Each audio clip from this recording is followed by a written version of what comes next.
Hello, welcome to my tutorial. I will do my best to show you what my modifiers of squeeze and relax do to certain shapes. And yeah, let's just get into it. Bear with me, I'm not the best explainer or presenter, so I'll just show you what I do know and we'll go from there. So first, let's draw a shape. Let's start with a box. There, nice and boxy. So now we'll go to our modifier list, which is the second icon up here. Type in squeeze. Now squeeze sort of extends things like so. I've been experimenting with some different shapes to see what it actually does. As you can see, there's an orange frame that's bulged at the top, but the shape itself is unaffected. I'm not sure exactly what that does. It might affect, say, if you were building into like another shape and you were trying to use that as like a die cutter into that other shape, but on this square, that kind of just seems like where the program is pulling it. Oh, my mouse just jumped over the screen. Curve just really kind of affects that wireframe more than anything else. Okay, so let's keep playing with this.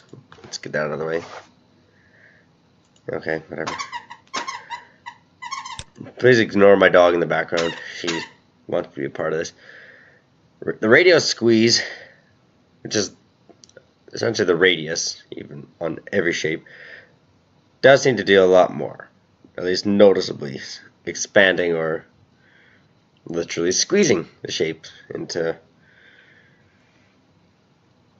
different distortions, I guess, for a decent way to explain it. And you can still play with these as you go, but really it doesn't have too dramatic of an effect, at least not to my knowledge. And I'm sure if someone found a use for it, they could find a way to make it useful.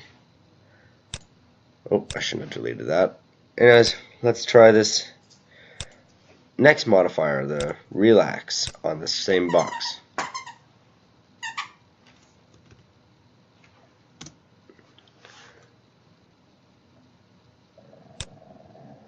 So the relax essentially is almost like a shrink of different shapes.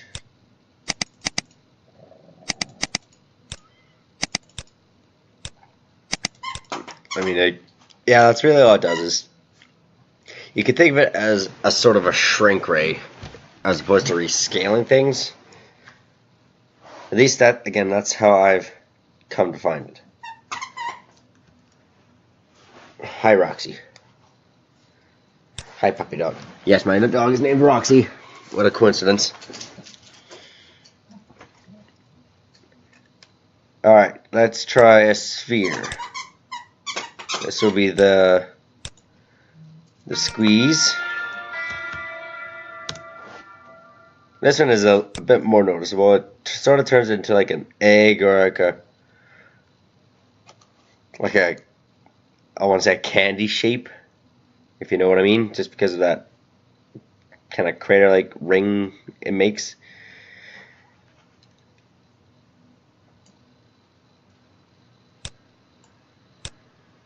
And again, the radio squeeze just does its thing. It squeezes the radius, which can be useful for kind of like sculpting almost like a pipe, if you will, or like an O-ring, or whatever you can think of, really, I suppose. This seems like a very useful tool to make little details for a much bigger object or a singular object. Okay, let's phase that out, make another sphere, and we'll try the relax.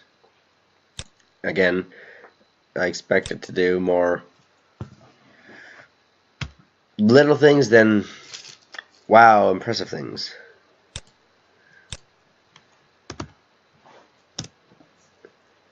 Alright. Now let's go as high as we can. And see, in this case, it doesn't shrink it perfectly in proportion, but it does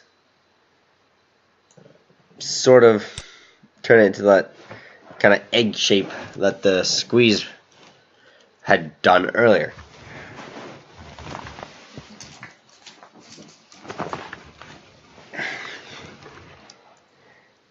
Now I haven't actually tried this one out yet, but I'm gonna also add the squeeze modifier at the same time, just to see if it has any actual effect. Yeah, it sort of helps super stretch things. Hi Roxy, you're back. You can make some interesting shapes with this. Like, if, for example, if you were making like a power rod or like a hilt of some kind, this could make knuckles on it, for example, or like a very stiff-looking lava lamp. I don't know. It can make a few different things. This is the first time I've tried both modifiers at the same time to see what they could do. I suppose they could almost work together, even though they're quite contradictory by their names. You're squeezing and relaxing something at the same time. But hey, it could open up some good possibilities. So let's try a few more shapes. Let's try a cylinder.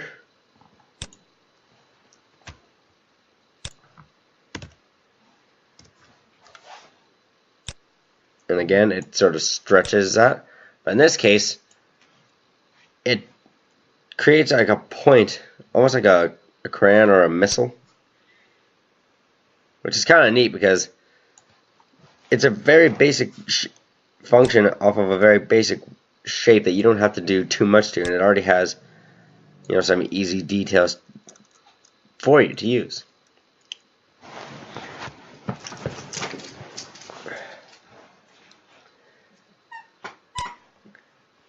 Let's get that out of the way.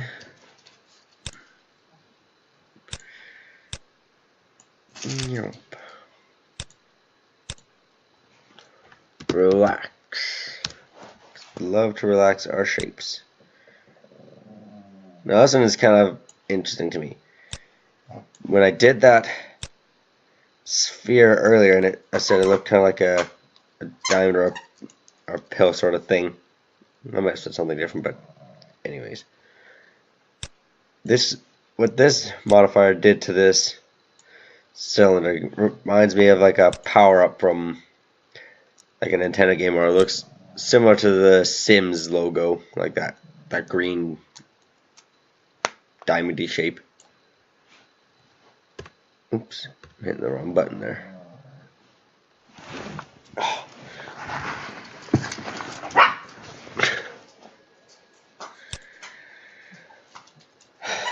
I think I need to apply the relax modifier to my dog.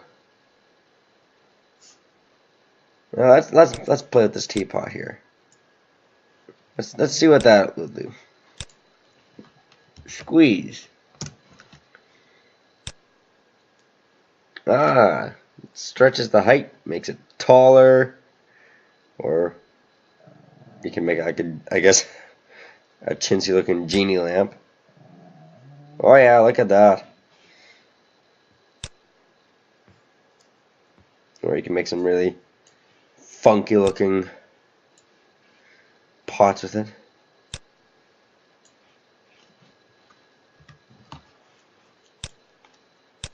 Alright, let's try the relax one.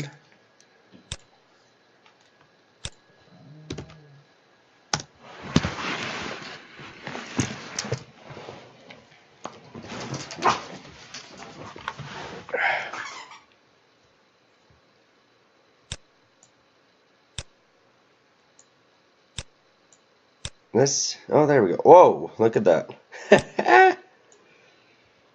It detaches some of the basic shapes from each other. that's really bizarre. So that's what that does to the teapot. I'm going to the wrong tab here. Where are my shapes? There we go. Alright, we'll try one more shape here. And then that will be all. Because oh, there we go. Alright, last one. And then so again, I find that these modifiers can be useful for altering the basic shapes, which I'm not the best at modeling yet, and I'm sure we'll all get very much better, but seeing some of these make shapes that I'm familiar with, like I said earlier, one looked like a bullet casing, the other one can look like a missile. You know, basic starts to that make it easy to build certain items, and then you think, hey, I could try this on something else later. This reminds me of like one of those games at the carnival, the ring toss. That's it. Like just the shape of it seems like if you made a dozen of these in a row and put it onto like a rectangle or whatever, because you squeeze the cones, it makes a good looking peg.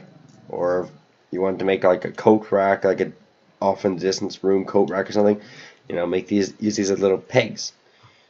Basic shapes just altered with a single modifier to kind of blend in with other objects. At least that's what I'm getting out of these two modifiers. Just some inspiration, which is always a good thing.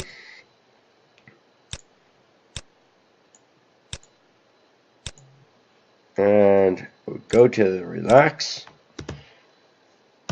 Oh, no, that's not what I want. There we go. Well, that's not very relaxed. That's still pretty rigid. Oh, there we go. Look at that. And again, it makes that same shape as the sphere, and I forget what the other object is. I apologize. But when I do this, it makes that familiar shape. So there's what I have to show for my modifiers. I hope this was useful. Again, I apologize for not being very explanatory, if that's even a proper word, but there's the basics of what I found with these modifiers. If anyone has any questions, please ask me and I will look into it so I can figure out what you're asking and maybe discover something for myself and how to use them and further explain those. Thank you, everyone.